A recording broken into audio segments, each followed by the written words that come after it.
जय हिंद दोस्तों, मैं हूं आपका दोस्त विनय कुमार गुप्ता। आज हम लेकर उपस्थित हैं क्लास D90 20 में सीरीज का क्लास नंबर 16। आप लोगों से रिक्वेस्ट है वीडियो को पूरा देखें और चैनल को सब्सक्राइब करते रहो। और जितने भी स्टडी रिलेटेड ग्रुप हैं या आप लोग के दोस्त तैयारी कर रहे हैं उनके पास आप भेज दो, जिससे मेरा भी मोटिवेशन बना रहेगा। बीच में ये सीरीज़ ब्रेक हो गई थी क्योंकि आप लोग सपोर्ट करते नहीं हो, इस वजह से। चलिए ठीक है, शुरू करते हैं। अष्टाध्यायी के लेखक कौन है? पाणिनि। यह संस्कृत व्याकरण की सबसे पहली और महत्वपूर्ण पुस्तक है। जूनागढ़ की शिलालेख किससे संबंधित है? रुद्रदामन। यह संस्कृत में लिखा गया पहला बड़ा शिलालेख माना जाता है। अजंता की गुफाएं किस काल में निर्मित हुई थी? बुद्ध काल में। ये गुफाएं मुख्य रूप से बौद्ध धर्म से संबंधित हैं। कनिष्क के शासनकाल में कौन सी बौद्ध संगीत हुई थी? चौथी बौद्ध संगीत या कुंडलवन कश्मीर में हुई थी, जहाँ बौद्ध धर्म दो भागों हीनयान और महायान में बट गया था।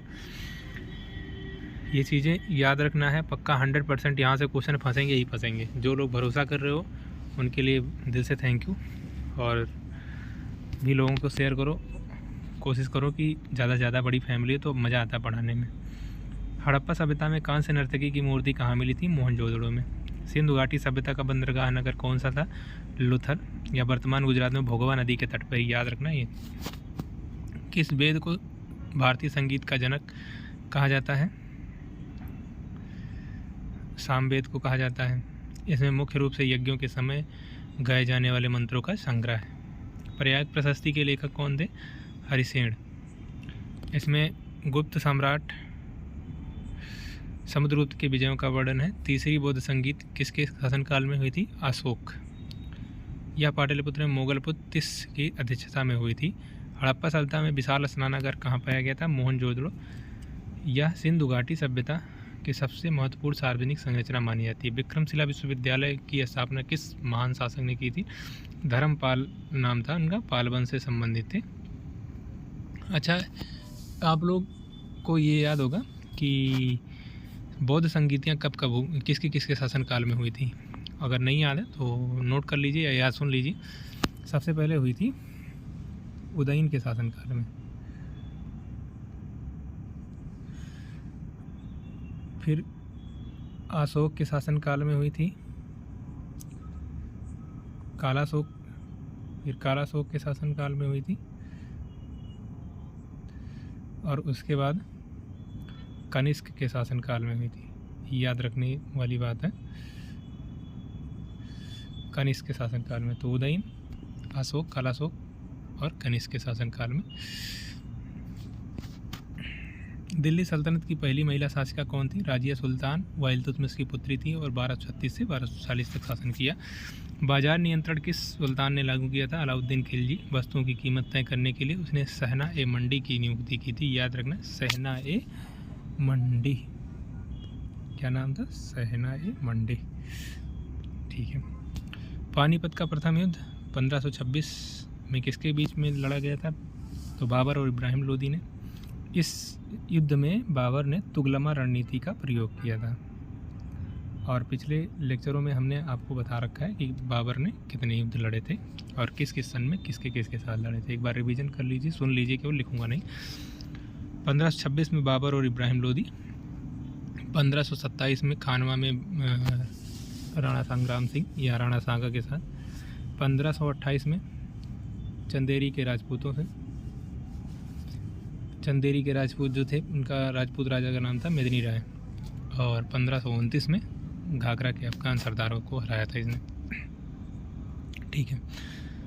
हरिहर और बुक्का 1336 में तुंगभद्रा नदी के तट पर किसकी विजयनगर की स्थापना की थी?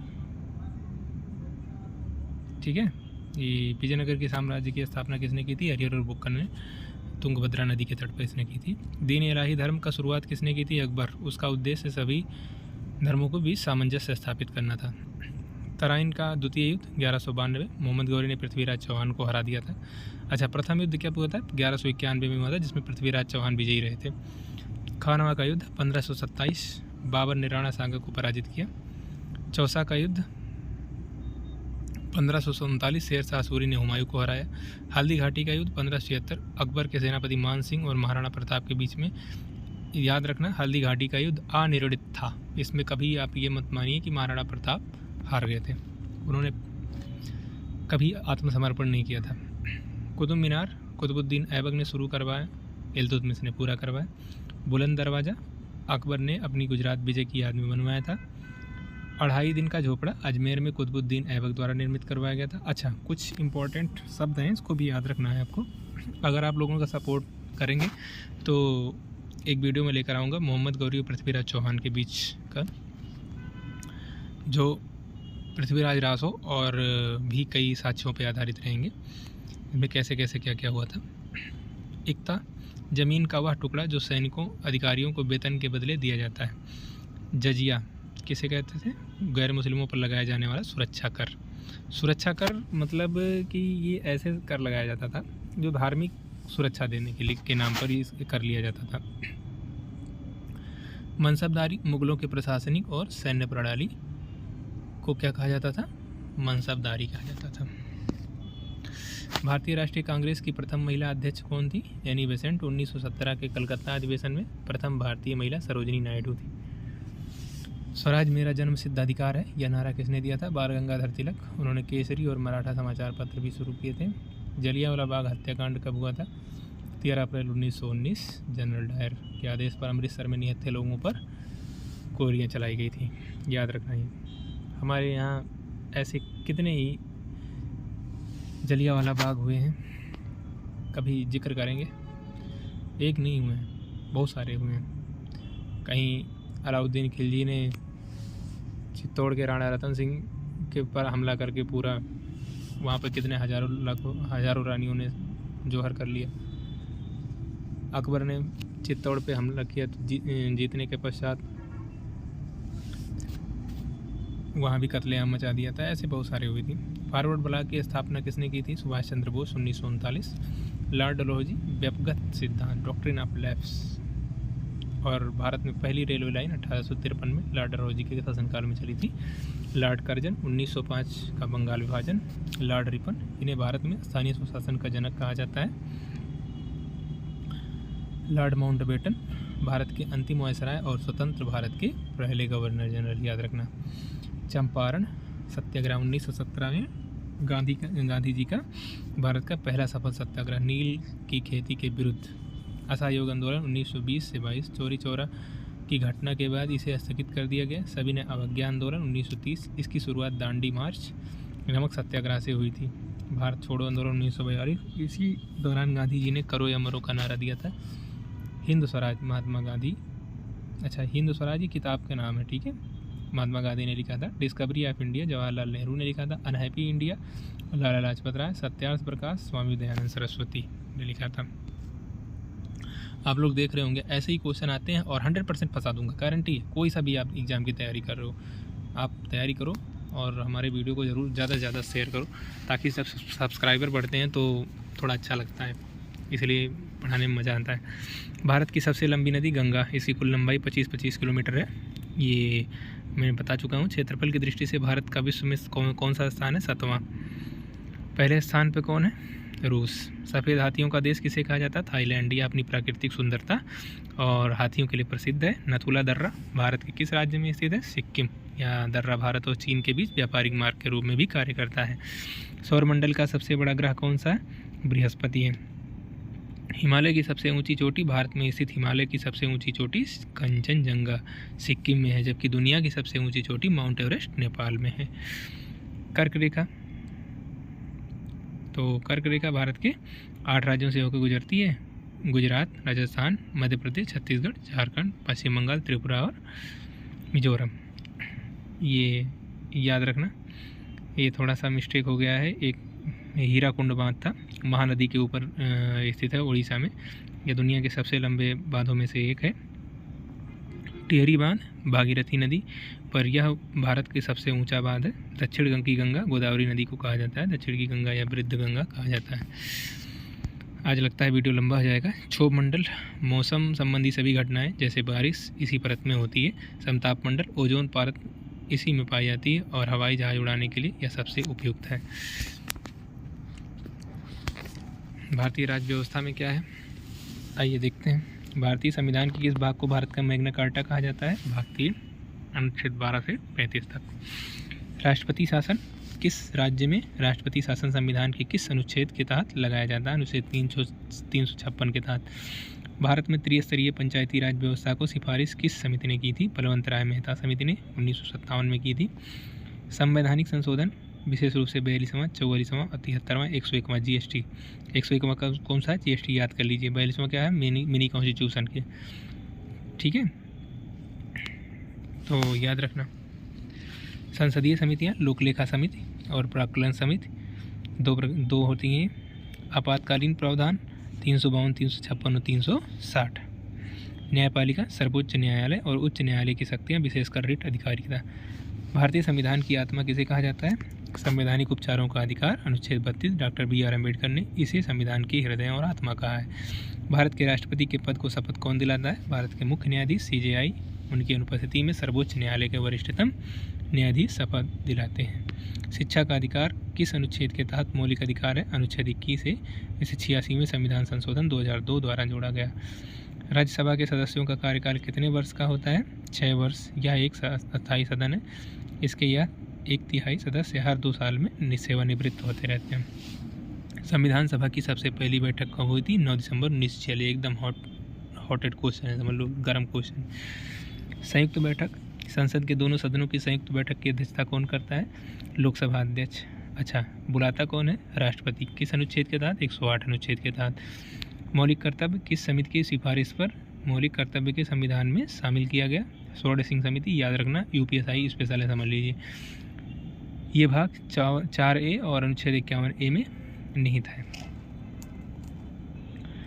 वित्त आयोग, संविधान के किस अनुच्छेद के तहत वित्त आयोग का गठन किया जाता है? अनुच्छेद 280। इसकी नियुक्ति हर 5 साल में राष्ट्रपति द्वारा की जाती है।